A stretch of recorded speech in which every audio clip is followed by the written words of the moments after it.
SpaceX ও টেসলার মালিক Elon মাস্কের সঙ্গে অন্তর্বর্তীকালীন সরকারের প্রধান উপদেষ্টা ডক্টর মোহাম্মদ ইউনূস বাংলাদেশে স্টারলিংক স্যাটেলাইট ইন্টারনেট সেবা চালুর সম্ভাবনা নিয়ে এক ভার্চুয়াল মিটিং করেছেন।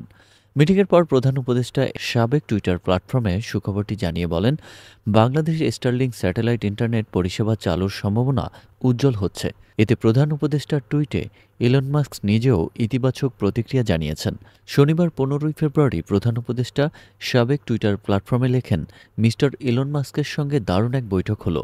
আমরা একসঙ্গে কাজ করতে সম্মত হয়েছি। তার সঙ্গে মিলে বাংলাদেশে স্টারলিংক চালু করার আশা করছি। এই টুইটের জবাবে স্পেসএক্স ও টেসলার সিইও ইলন মাস্ক মাত্র ৫৮ মিনিটের মাথায় উত্তর দেন, এটার জন্য মুখিয়ে আছি, লুকিং ফরওয়ার্ড।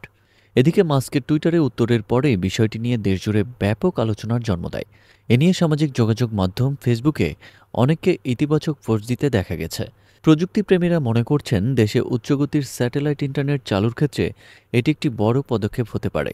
বিশেষ করে দুর্গম ও প্রত্যন্ত অঞ্চলে ইন্টারনেট সংযোগ সহজলভ্য করতে স্টারলিংকের ভূমিকা গুরুত্বপূর্ণ হতে পারে।